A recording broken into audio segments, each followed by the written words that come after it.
जो आयत है पूरी बाइबल के अंदर सबसे बीच की जो आयत है वो कौन सी है? भजन संहिता 118 का 8। पूरे बाइबल के अंदर सबसे मिड का जो आयत है कौन सी है? भजन संहिता 118 का 8, जहां क्या लिखा है? यहोवा की शरण लेनी मनुष्यों के ऊपर भरोसा रखने से उत्तम है। यहोवा की शरण लेनी मनुष्यों के ऊपर भरोसा रखने से उत्तम है। ये बात कौन कह रहा है? दाऊद कह रहा है, क्योंकि दाऊद ने अपने जीवन में जब उसके ऊपर विपत्तियों के ऊपर विपत्ति, विपत्तियों के ऊपर विपत्ति आ रही थी, तो उसने सीखा यहोवा की शरण लेनी। उसने सीखा यहोवा की शरण लेनी। और जब वो यहोवा की शरण ले रहा था, उसने किसी से रिक्वेस्ट नहीं की मेरे साथ आओ, मेरे पीछे आओ, है ना? किसी को नहीं बुलाया, लेकिन वो खुद यहोवा की शरण लेकर निकल पड़ा। वो भाग रहा है, वो दौड़ रहा है, वो जोखिम में है, वो जंगलों में है, वो गुफाओं में है, लेकिन उसने किसकी शरण ली? यहोवा की शरण। देखो, हम प्रचार करते हैं, हम कई बार प्रचार करते हैं, और हमारा जो प्रचार है वो पढ़ के है या स्टडी करके हम बोल जाते हैं कई बार। लेकिन दाऊद जो लिख रहा है वो ज्ञान की बातें नहीं लिख रहा, है ना? दाऊद ने सुनी सुनाई बातें नहीं लिखी, या दाऊद ने लुभाने के लिए बातें नहीं लिखी, पर दाऊद ने जो बातें लिखी उसने अनुभव किया है, पहले उसके जीवन में हुआ है। दाऊद के जीवन में वो सारी चीजें हुई है। उसने परमेश्वर को अनुभव किया, इन बातों का उसने अनुभव किया, एक्सपीरियंस किया। और जब इन बातों का उसने अनुभव किया तो पवित्र आत्मा के द्वारा उसने इन बातों को लिख दिया। Hallelujah, praise the Lord. क्योंकि दाऊद वो व्यक्ति था जिसके जीवन में पहले पवित्र आत्मा उन चीजों का अनुभव दे रहा था, वो इन चीजों का अनुभव ले रहा है। जब वो अनुभव ले रहा है, उसने देखा जब वो जंगल के जोखिमों में है, जब कोई उसके साथ नहीं है, और ये तब भी शुरू नहीं हुआ जब शाऊल उसके पीछे था, पर उसके बचपन से। क्यों? क्योंकि उसकी अपनी माँ नहीं थी, उसकी अपनी माँ मर चुकी थी, और उसकी जो सौतेली माँ थी उससे प्यार नहीं करती थी। तो दाऊद जंगलों में रहता था, भेड़ों के बीच में, भेड़ों की रखवाली करने के लिए जंगलों के बीच में, जहां पर खतरनाक चीता है, भालू है, शेर है। अभी तक दाऊद को कोई नहीं जानता, ना उसका कोई अभिषेक हुआ है, कोई अभिषेक नहीं हुआ, कोई उसको जानता नहीं है, लेकिन कहाँ रहता है? जंगलों के बीच में रहता है, भेड़ों के बीच में रहता है। और जब कोई खतरनाक जानवर भेड़ को उठाकर ले जाता है, तो दाऊद सोता नहीं है या भागता नहीं अपने प्राण बचाने के लिए, उस जानवर का पीछा करता है। कहता है मैंने शेर को केश से पकड़ के उसको मार डाला, मैंने शेर को केश से पकड़ के, बालों से पकड़ के उसको क्या किया? उसको मार दिया। है तो वो बच्चा, ना उसके ऊपर कोई अभिषेक उतरा, अभी ना कोई आत्मा लिखा है उसके ऊपर बल से उतरा है। आत्मा तो शिमशोन पे उतरता था बल से, उसने शेर को बकरी के समान फाड़ दिया था। लेकिन दाऊद के अंदर इतनी दलेरी कहां से? दाऊद के अंदर इतनी सामर्थ कहां से आ गई? क्यों? क्योंकि वो अपनी भेड़ को ज्यादा प्यार करता है। अपने प्राणों से बढ़कर किसको प्यार कर रहा है? वो भेड़ को।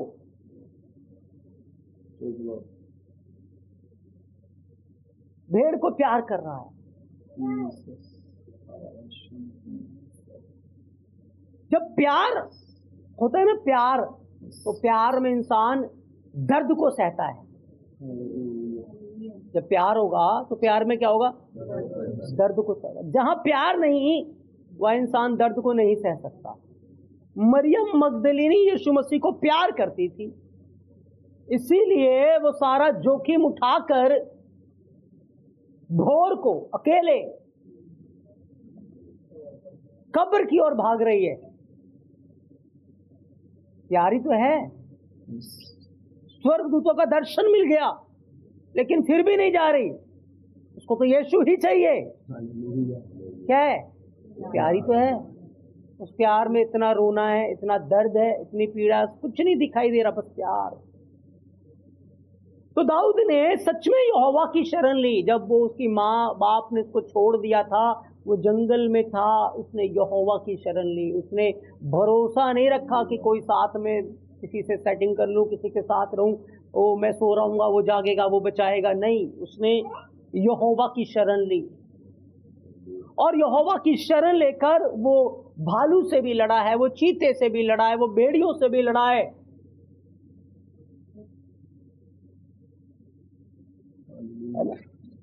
याद रखें, जब हम कदम बढ़ाते हैं मसीह के लिए, हम बेशक से अभी कमजोर नजर आ रहे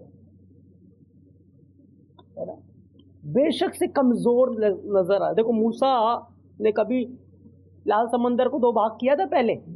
कभी कोई उसके पास कोई अनुभव था? कोई उसको पास इतने सारे लोगों की अगुवाई करने का कोई अनुभव था? है ना? क्या फैरो से बात करने का उसको कोई अनुभव था? तो कुछ नहीं। वो तो बद्दा बोलने वाला था, तोतला कर बोलता था। लेकिन बाइबल में लिखा हुआ है कि जब मूसा ने हाथ बढ़ाया लाल समुद्र की ओर, तो परमेश्वर ने अपनी सामर्थ को मूसा के हाथ के साथ कर दिया। परमेश्वर ने अपने बल को मूसा के हाथ के साथ कर दिया और लाल समंदर को 2 भाग कर दिया। यानी कि जब हम यहोवा की शरण ले लेते हैं, तो चाहे हम कितने भी कमजोर क्यों नहीं हैं, कितनी भी हमारे अंदर कमियां क्यों नहीं है, जैसे ही हम यहोवा की शरण लेते हैं और हम अपना कदम बढ़ाते हैं, तो हर कदम पर वो हमारा बल बन जाता है, वो हमारी ताकत बन जाता है, वो हमारी चट्टान बन जाता है। मूसा कमजोर था, मूसा बद्दा बोलने वाला था, लेकिन जब उसने यहोवा की शरण ली तो क्या बन गया? बलवान बन गया। है ना? लाल समंदर 2 भाग हो गया, फैरो घुटनों के ऊपर आ गया। क्यों? क्योंकि परमेश्वर जो उसकी शरण लेता है, जो कमजोर होता है, जो दीन होता है, उनका क्या बन जाता है? वो उनका वो बल बन जाता है, वो उनकी ताकत बन जाता है। लेकिन जो घमंडी होते हैं, बुद्धिमान होते हैं, समझदार होते हैं, उनको वो छोड़ देता है उनकी समझ के ऊपर।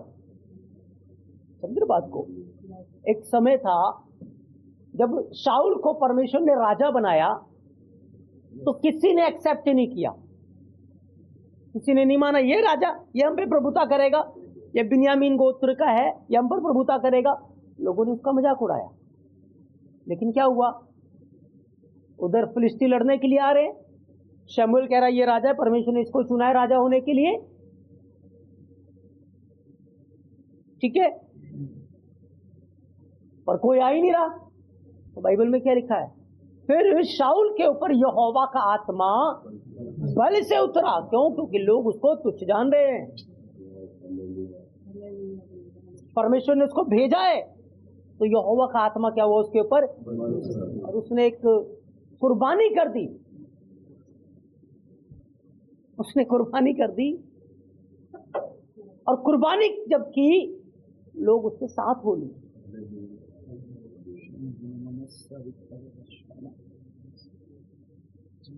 जब हम कमजोर होते हैं और यहोवा की शरण लेते हैं तो वो हमारा हर जगह क्या बन जाएगा? वो हमारा बल बन जाएगा, वो हमारी ताकत बन जाएगा। लेकिन जब तक हम अपनी ताकत के ऊपर भरोसा रख के चलेंगे, अपने बल के ऊपर भरोसा रख के चलेंगे, अपनी बुद्धि पर भरोसा रख के चलेंगे, तब तक हम असफल होते जाएंगे, हम निराश होते जाएंगे, हम मायूस होते जाएंगे। समझ रहे हो? अब यहां पर शाऊल क्या कर रहा है? कुर्बानी चढ़ा रहा है। परमेश्वर खुश है, परमेश्वर खुश है, परमेश्वर का आत्मा उसके ऊपर उतरा, उसने कुर्बानी चढ़ा दी। बल्कि उसने कुर्बानी चढ़ा दी और लड़ाई करने के लिए चला गया, लोग आ गए, है ना। लेकिन एक जगह क्या हुआ? लड़ाई के लिए जाना है, शमूएल को देर हो गई। शमूएल ने आकर कुर्बानी चढ़ानी थी। शाऊल ने क्या किया? उसने यहोवा की शरण नहीं ली उस समय, अपने बल की। अब लोग जब उसकी तरफ हो गए तो अपने बल की ओर देख रहा है, लोगों की ओर देख रहा है, अपनी ताकत की ओर देख रहा है। और शमूएल का इंतजार नहीं क्या किया? बलि चढ़ा दी। तो पहले तो बलि चढ़ाई है ना उसने, तब तो यहोवा गुस्सा नहीं हुआ, तब तो ये यहोवा की मर्जी थी।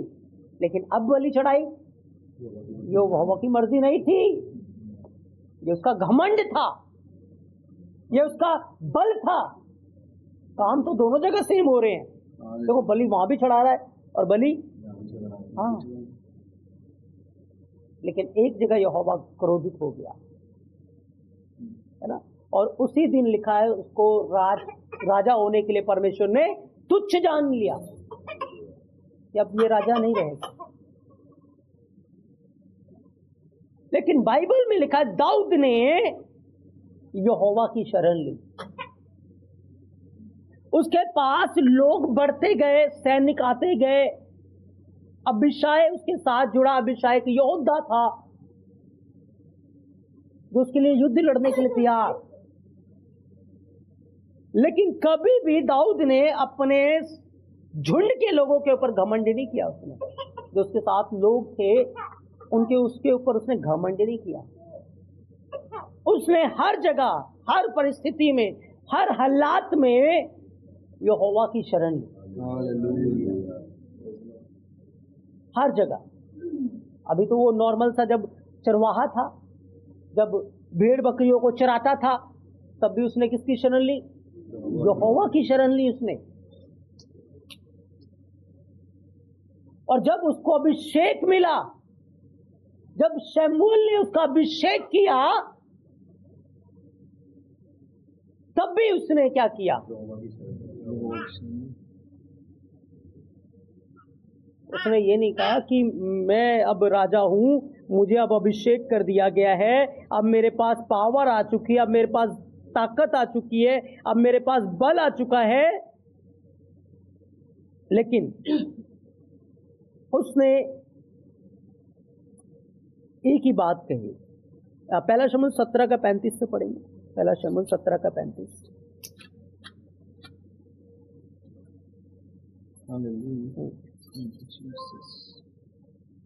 34 से पढ़। दाऊद ने शाऊल से कहा, हाँ, तेरा दास अपने पिता की भेड़ बकरियां चराता था, हाँ, और जब कोई सिंह या भालू झुंड में से मेमना उठा ले जाता, तब मैं उसका पीछा करके उसे मारता और मेमने और उसके मुंह से छुड़ा लेता, और मेमने को उसके मुंह से छुड़ा लेता। और जब वह मुझ पर हमला करता, तब मैं उसके केश को पकड़कर उसे मार डालता था। तेरे दास ने सिंह और भालू दोनों को मारा है। देखो, क्योंकि उसने यहोवा की शरण ली। जब वो साधारण था तब भी उसने शेर को मार दिया, भालू को मार दिया। शिमशोन ने नहीं शेरों को मारा है ना, उसका कदम। अब जब उसने लोगों को देखा, है ना, तब भी उसने यहोवा की शरण ली। तब भी उसने यहोवा की शरण ली और उसने गोलियत को क्या कहा? पढ़ेंगे अब 46 वचन से 45 वचन से पढ़ेंगे। दाऊद ने फिलिस्ती से कहा तू तो तलवार और भाला और सांग लेके लिए मेरे पास आता है, परंतु मैं सेनाओं के यहोवा के नाम से तेरे पास आता हूँ, जो इजरायली सेना का परमेश्वर है, और उसी को तूने ललकारा है। उसने यहाँ भी अपने अभिषेक के ऊपर नहीं, अपने बल के ऊपर नहीं, अपने अनुभव के ऊपर नहीं। एक व्यक्ति को जब अनुभव हो जाता है, एक्सपीरियंस हो जाता है, तो फिर क्या होता है? वो अपने अनुभव पे घमंड करने लगता है। लेकिन उसने अपने अनुभव पे घमंड नहीं किया कि मैंने तो शेर को मार रखा है ना, मैंने तो भालू को मार रखा है ना। और उसने वहां भी यहोवा की शरण ली कि मैं तो सेनाओं के यहोवा के नाम से आता हूं। जब जब इजरायली लोग यहोवा के नाम से जाते थे, यहोवा उनको भेजता था, वो जीतते थे। लेकिन जब वो यहोवा की आज्ञा के विरोध में हो जाते थे, पाप में होते थे, चाहे दुश्मन थोड़े से क्यों ना हो, वो हार जाते थे। तो दाऊद ने अपने जीवन के अंदर यहोवा को अपना शरण स्थान माना। ये उसके जीवन की कुंजी थी कि जब वो एक बालक था, एक साधारण सा चरवाहा था, तब भी उसने बड़े काम किए। कैसे किया? यहोवा ने अपनी सामर्थ को उसके साथ एक कर दिया। जब उसका अभिषेक हुआ, जब गोलियत उसके सामने था, तब भी उसने यहोवा की ही शरण ली। जब शाऊल उसके प्राण का दुश्मन बन गया, वो जंगलों में फिर रहा है, उसके साथ अब काफी सारे लोग भी हो गए हैं, 400 के करीब लोग उसके साथ होते थे, योद्धा भी थे उसके साथ, उनकी गिनती बढ़ रही है। लेकिन उसका भरोसा उन लोगों पे नहीं है, उन योद्धाओं पे नहीं है। उसका भरोसा किस पे? उसका भरोसा ही यहोवा पर है ना। वो सही समय पे यहोवा का इंतजार कर रहा है। 2 बार शाऊल उसके हाथ में पड़ गया, लेकिन फिर भी उसने हाथ नहीं उठाया। क्यों? क्योंकि उसका भरोसा यहोवा के ऊपर है और उसने यहोवा की ही शरण ली। और जब शाऊल मर गया, वो राजा बन गया, तब भी उसने अपने आप को राजा नहीं माना। उसने कहा यहोवा मेरा चरवाहा है, यहोवा मेरा राजा है। उसने तब भी क्या कहा? यहोवा मेरा। यहोवा को ही राजा मानता था, वो यहोवा को ही चरवाहा मानता था, वो यहोवा की ही शरण लेता था। तभी उसने यहोवा की शरण। देखो, जब उसके पास कुछ नहीं था, तभी उसने यहोवा की शरण ली। जब उसके पास थोड़ा सा कुछ हो गया, तब भी उसने यहोवा की शरण ली। जब वो राजा बन गया, तब भी उसने क्या किया? उसने यहोवा की ही शरण ली। और जब वो गुनाह में गिर गया, पाप में गिर गया, भागा फिर रहा है, लोग आ रहे हैं, सलाह दे रहे हैं, तब भी उसने क्या किया? उसने यहोवा की ही शरण ली। और उसके जीवन में कितने उतार चढ़ाव आ रहे हैं, कितनी परिस्थितियां आ रही हैं, उसके पास ऑप्शन रखा गया। जब उसने पाप किया ना, चुन ले कौन सी सजा चाहिए। उसने कहा ये अच्छी बात यह है कि मैं यहोवा के हाथ में पड़ूं, है ना, क्योंकि वो अगर दंड देगा तो करुणा भी करेगा। तो उसने यहोवा को चुना, उसने परमेश्वर को अपना शरण स्थान माना। तभी उसने इस आयत को लिखा और पवित्र आत्मा ने इस आयत को बाइबल में सबसे बीच में रखा कि यहोवा की शरण लेनी मनुष्यों के ऊपर भरोसा रखने से उत्तम है। और दाऊद अपने जीवन के आखिरी दिन तक उसने यहोवा की शरण ली, उसने यहोवा की शरण ली। और यहोवा ने उसको हर पल हर समय संभाला, हर कमजोरी में वो उसका बल बन गया, उसकी ताकत बन गया। जैसे मूसा की काबिलियत नहीं थी कि वो लाल समंदर को दो भाग कर दे, चट्टान में से पानी निकाल दे, चीजें कर दी, उसकी सामर्थ्य नहीं थी। बहुत बार हम अपने अनुभव में अंधे हो जाते हैं और हम परमेश्वर की आवाज को नहीं सुनते। अपने एक्सपीरियंस में मूसा ने चट्टान पे लाठी मारी, अब दूसरी बार भेजा, उसके पास अनुभव था। यहोवा कहता बात करनी है, उसने क्या किया, अनुभव है ना, लाठी मार के निकाला था, फिर लाठी मार दी। शाऊल ने पहले कुर्बानी करी थी, अनुभव था, तब वहां तो करी थी ना, चल फिर कर देते, यहाँ पे नहीं करनी थी, सुना नहीं आवाज को। बहुत बार हम भी ऐसे करते हैं, अपने अनुभव से हम ठोकर खाते हैं, अपने अनुभव से हम गिरते हैं, मार खाते हैं। एक्सपीरियंस, जब हम अपने एक्सपीरियंस पे जाते हैं, समझ रहे ना। बहुत देखो, बुढ़ापे में क्या होता है, बुढ़ापे में जो बुजुर्ग लोग होते हैं उनको एक्सपीरियंस बहुत हो जाता है और उसका घमंड बहुत होता है उनको।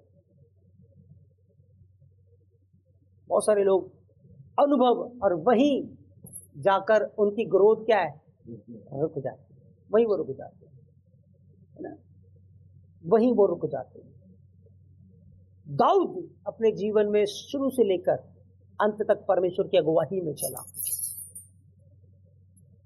उसने उसको शरण स्थान माना, उसने चरवाहा माना, उसने राजा माना, है ना।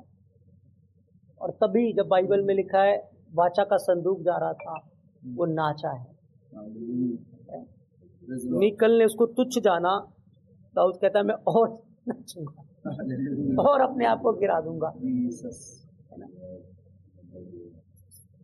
क्या हुआ, मीकल बांझ रहेगी पूरी जिंदगी भर,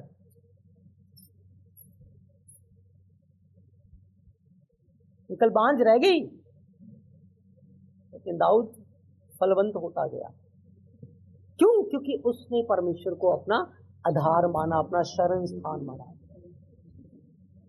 हमारे जीवन में भी ना हम लोगों पे भरोसा रखते हैं, हम इधर उधर देखते हैं, अपने अनुभव, अपने एक्सपीरियंस से चलते हैं, और ऐसा करके हम मार खाते हैं, ऐसा करके हम ठोकर खाते हैं, हम निराश होते हैं, ऐसा करके। हमें हर समय परमेश्वर की जरूरत है, उसके वचन को अपना शरण स्थान बनाने की जरूरत है, यहोवा को अपना शरण स्थान बनाने की जरूरत है, उसकी शरण लेनी है, वो संभालेगा क्योंकि उसने वायदा किया है। उसने वायदा किया है कि मैं तुझे नहीं छोड़ूंगा, मैं तुझे नहीं त्यागूंगा, मैं तेरे साथ रहूंगा। बाइबल कहती है परमेश्वर चाहता तो उनको महीने भर का मन्ना दे सकता था, लेकिन परमेश्वर उनको डेली मन्ना दिया करता था। क्यों परमेश्वर डेली मन्ना देता था उनको? हाँ? ताकि ये डेली मुझे ढूंढे, है ना। क्योंकि परमेश्वर कभी भी आपको आत्मनिर्भर नहीं बनाना चाहता। परमेश्वर चाहता है कि हम परमेश्वर के ऊपर निर्भर रहें, हम परमेश्वर के ऊपर आश्रित रहें, हम उसके ऊपर पूरी तरीके से समर्पण करें। वो हमें आत्मनिर्भर नहीं बनाना चाहता, हम आत्मनिर्भर बनना चाहते हैं। हम चाहते हैं कि हमें बार बार परमेश्वर को खोजना ना पड़े, ढूंढना ना पड़े, हमारे पास वरदान हो जाए, है ना, हमारे पास पावर्स आ जाए, हमारे पास चीजें आ जाए और हम उस चीज से कर सके। और जब आ जाता है तो मन फूल जाता है ना, और इंसान करता भी है। सुलेमान का मन फूल गया, बाद में परमेश्वर से हट गया वो, है ना। लेकिन जिस व्यक्ति ने बाइबल में यहोवा को शरण स्थान माना, यहाँ तक कि हिजकिय्याह राजा के साथ क्या हुआ देखो, आपको पता है। संकट इतना बड़ा था और कभी इतिहास में ऐसा नहीं हुआ था कि शत्रु के ऊपर एक तीर भी ना चलाए और शत्रु खत्म हो जाए। कभी हुआ था? हुआ था। लेकिन उसके पास जब लेटर पहुंचा, उसने क्या किया? वो लेटर यहोवा के सामने रख दिया अपने वस्त्र पर, है ना। उसने कहा, हे यहोवा, किसी को तो घोड़ों का और किसी को तो रथों का, परंतु मैं तो अपने परमेश्वर यहोवा का नाम लूंगा। उसने यहोवा का नाम लिया। उसको कहा, तू मेरा शरण स्थान है, तू मेरा बचाने वाला है, तू मेरा दृढ़ गढ़ है। और परमेश्वर ने, जब उसने परमेश्वर पे भरोसा रखा, हिजकिय्याह के साथ पता क्या था? उसके महल के साथ रहने वाले जो लोग थे ना, उसको पागल समझते थे। वो लोग भी उसकी निंदा करते थे, क्या हिजकिय्याह तू लड़ेगा उनसे जाके? उसके अपने लोग कहते थे सरेंडर कर दो। उनके लोगों के अंदर विश्वास नहीं था। उसके अपने लोग, उसकी प्रजा उसका मजाक उड़ाती थी। हिजकिय्याह अधीन था, नम्र था वो।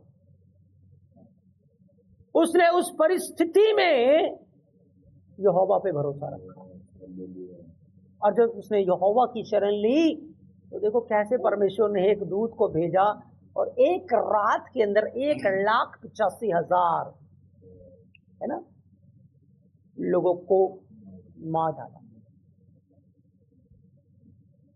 कैसे उसका घमंड तोड़ दिया, उसका बुजबल तोड़ दिया।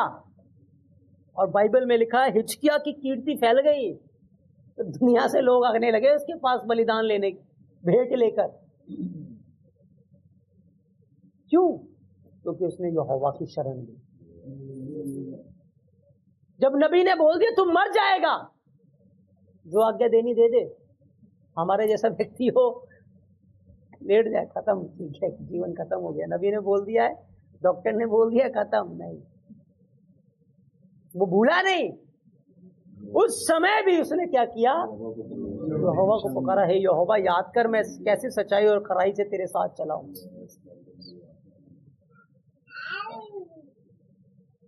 एक व्यक्ति था, उसकी डेथ हो गई और उस व्यक्ति ने एक बहुत बड़ा लैंड परमेश्वर के भवन बनाने के लिए दिया था। वो मर गया। तो पास्टर उसकी डेड बॉडी के पास पहुंचा और पास्टर ने कहा, हे यहोवा, याद कर इस व्यक्ति ने तेरे लिए क्या किया है। इस व्यक्ति ने तेरे लिए इतना बड़ा भवन दिया है, इतनी बड़ी जगह दी है जिसपे तेरा भवन है।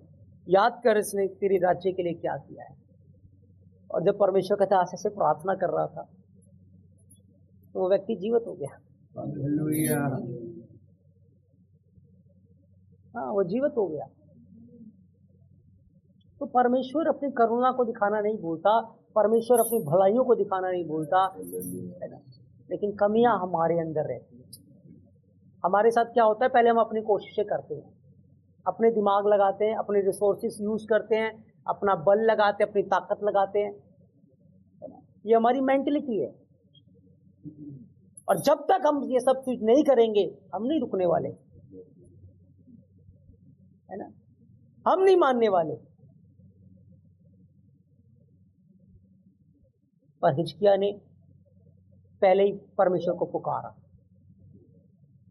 उसने कहा, यहोवा, याद कर, और बिलक बिलक के रोने लगा। दीवार की ओर मुंह कर लिया उसने। और क्या कहता है बाइबल में, परमेश्वर ने तुरंत उसकी प्रार्थना को सुन लिया। यशायाह अभी बाहर भी नहीं गया था। परमेश्वर का यशायाह को, जा वापस जा उसके पास, अभी भविष्यवाणी की थी मर जाएगा, अब भविष्यवाणी कर तू जीवित रहेगा। चेंज कर अपनी भविष्यवाणी को। उसकी भविष्यवाणी चेंज हो गई थी, बताओ। उसके मुंह के निकले वर्ड चेंज हो गए, और उसी मुंह से अब निकल रहा, तू जीवित रहेगा, 15 साल बढ़ा दिए तेरी आयु। और कहा, अंजीर की टकिया बांध ले अपने घाव के ऊपर। देखो, परमेश्वर के काम अलग हैं, अद्भुत हैं उसके काम। आपको नहीं पता वो कैसे काम करेगा, आपको नहीं पता किस तरीके से होगा, कहां से होगा, कैसे होगा, नहीं पता आपको। क्यों? अब तक आपने सोचा ये तरीका है, कहीं से नहीं हो रहा, मतलब नहीं हो पाएगा। लेकिन आपको नहीं पता परमेश्वर क्या करेगा, क्या नया करेगा। प्रति भोर नया मन्ना, बाइबल में लिखा है कि उसकी करुणा प्रति भोर नहीं हो जाती। हम जीवत है, यहोवा की महान अनुग्रह का फल है। उसकी दया, उसकी करुणा प्रति भोर को क्या हो जाती है, वो नहीं हो जाती है। आपको नहीं पता परमेश्वर क्या उपाय निकालेगा, क्या करेगा, लेकिन वो करेगा जरूर। हमें नहीं पता, वो परमेश्वर की इच्छा है, वो किस तरीके से काम करे, वो किस तरीके से इंतजाम करे, वो किस तरीके से चीजों को करे, है ना। उसकी योजनाएं, उसकी प्लानिंग को हमें नहीं पता। लेकिन जब हम समर्पण करते हैं, जब हम सरेंडर करते हैं, तो फिर परमेश्वर अद्भुत काम जरूर करता है। पूरी बाइबल के अंदर अगर आप पढ़ो, उत्पत्ति 1 अध्याय से लेकर प्रकाशित वाक्य आखिरी अध्याय तक, एक भी कैरेक्टर दिखा दो, एक भी ऐसा वचन दिखा दो जिस व्यक्ति ने यहोवा पे भरोसा रखा है और उसका अंजाम शर्मनाक हुआ, उसको शर्मिंदगी का सामना करना पड़ा, उसकी प्रार्थना का उत्तर नहीं आया। एक भी व्यक्ति 4000 साल के अंदर जिसने परमेश्वर पे भरोसा रखा, जिसने परमेश्वर को अपना शरण स्थान माना, जो उसके सम्मुख चला और परमेश्वर ने उसकी सुधि नहीं ली, एक भी ऐसा व्यक्ति नहीं है, एक भी ऐसा कैरेक्टर नहीं है ना। यहां तक कि जब राहाब वेश्या ने अपने बुरे काम छोड़ के परमेश्वर की शरण लेनी चाहिए, उसको भी परमेश्वर ने शरण दी। यहां तक कि रूत मुआबिन थी, मुआबियों का परमेश्वर के साथ कोई मेल जोल नहीं था, वो उसके मंदिर में नहीं जा सकते थे। लेकिन जब उसने मन फिराया, जब उसने उसको शरण स्थान माना, उसने कहा तेरा परमेश्वर मेरा परमेश्वर, तेरे लोग मेरे लोग, जब उसने एक्सेप्ट किया तो परमेश्वर ने भी उसको एक्सेप्ट किया। तो परमेश्वर भला परमेश्वर है, वो पवित्र परमेश्वर है। उसने किसी का पक्षपात नहीं किया, है ना, किसी का पक्षपात नहीं किया। यहां तक कि जो परमेश्वर ने, देखो बाइबल में लिखा हुआ था मुआबी कभी मेरे घर में नहीं आएगा, है ना, लेकिन उसी में से यीशु मसीह आए, उसी के वंश में से, है ना। तो परमेश्वर भला परमेश्वर है, चाहे वो कोई भी व्यक्ति क्यों ना हो, कोई भी क्यों ना हो। जब वो परमेश्वर की शरण लेता है, जब उसके ऊपर भरोसा रखता है, जब वो अपनी आंखें लोगों से हटा लेता है, तो परमेश्वर उसके लिए अद्भुत काम करते हैं, परमेश्वर उसके लिए इंतजाम करते हैं, परमेश्वर उसके लिए रास्ते खोलते हैं, परमेश्वर उसके लिए काम करते हैं, परमेश्वर उसके लिए सब कुछ करते हैं, है ना। इसीलिए इतनी अद्भुत बात लिखी है कि यहोवा की शरण लेनी मनुष्य के ऊपर भरोसा रखने से उत्तम है। हाँ, मनुष्य के ऊपर भरोसा रखने से उत्तम है। इसीलिए हमें हर समय यहोवा पे भरोसा रखना, उसको शरण स्थान बनाना। वो मेरा छुपने का शरण स्थान है, वो संकट से मेरी रक्षा करेगा, वो मुझे बचाएगा, वो मेरी चट्टान है, वो मेरा दृढ़ गढ़ है। मैं उस पे भरोसा रखूंगा। मुझे नहीं पता कहाँ से होगा, किधर से आएगा, कैसे होगा, नहीं, उसने कहा है वो करेगा। एलिया ने विश्वास से कह दिया अब आकाश बंद हो जाएगा। उसको पता है मैं भी इसी देश में रह रहा हूं, अकाल अगर दुनिया में आ रही है तो मैं भी उसका हिस्सा होऊंगा। लेकिन उसने इस बात की परवाह नहीं की, उसको पता है कि परमेश्वर मुझे खिलाएगा। और देखो परमेश्वर ने कैसे कैसे उसको खिलाया, कौवे के द्वारा उसको खिलाया, विधवा के द्वारा उसको खिलाया। उसने नहीं सोचा था ऐसा होगा, लेकिन परमेश्वर का इंतजाम, परमेश्वर का कार्य अलौकिक है। परमेश्वर ने रिपीट नहीं किया, अलग ही अलग, हर बार अलग चीजें की, हर बार नया था, हर बार अलग था, है ना, उसने किया। तो जो उसने, जिसने भी व्यक्ति ने उसको अपना शरण स्थान माना, परमेश्वर ने उसको अपनी अद्भुत भलाई दिखाई है, अपनी अद्भुत करुणा दिखाई है। यदि हम भी उसे अपना शरण स्थान मान लेंगे, मनुष्य पे भरोसा नहीं रखेंगे, उसके ऊपर विश्वास रखेंगे, डॉक्टरों पे भरोसा नहीं रखेंगे, यहोवा पे भरोसा रखेंगे, उसकी ओर ताकेंगे, उसकी ओर देखेंगे, उसकी ओर निहारेंगे, तो सच में वो हमें लज्जित नहीं होने देगा, वो हमें शर्मिंदा नहीं होने देगा। वो उन सारी चीजों का इस्तेमाल करके हमें बढ़ोतरी में ले जाएगा, हमें उन्नति में लेकर जाएगा। वो हमें संभालेगा, वो हमारा शरण स्थान बन जाएगा। जब हम उसकी आवाज का इंतजार करेंगे, जब हम उसके शब्द को सुनेंगे, जब हम उसकी वाणी को सुनेंगे, जब हम उसके वचन को अपना शरण स्थान बनाएंगे, जब हम यहोवा को अपना शरण स्थान बना लेंगे, ओ दाऊद की तरह हम हर समय उसकी खोज में लगे रहेंगे। हिजकिय्याह की तरह हम उसकी खोज में लगेंगे, मूसा की तरह उसकी खोज में लगेंगे, एलिय्याह की तरह हम उसकी खोज में लगेंगे। तो वो हमारे लिए इंतजाम करेगा, वो हमारे लिए बड़ा काम करेगा, वो हमें शर्मिंदा होने नहीं देगा। बस बाइबल में लिखा है, तुम घोड़े और खच्चर के समान ना बनो। उसने कहा, मैं तुम्हें बुद्धि दूंगा और जिस मार्ग में तुम्हें चलना होगा उसमें मैं तुम्हारी गवाही करूंगा। मैं तुझ पे कृपा दृष्टि रखूंगा और तुझे सम्मति दिया करूंगा। बस तुम घोड़े और खच्चर के समान ना बनना, तुम घोड़े और खच्चर के समान ना बनना। आज हमें यहोवा को अपना शरण स्थान बनाना है, उसे अपने जीवन में हमें प्रथम स्थान देना है। वो हमें संभालने वाला परमेश्वर है, वो हमें बचाने वाला परमेश्वर है। हम धन्यवाद करते हैं, हम धन्यवाद करते हैं। हालेलुया।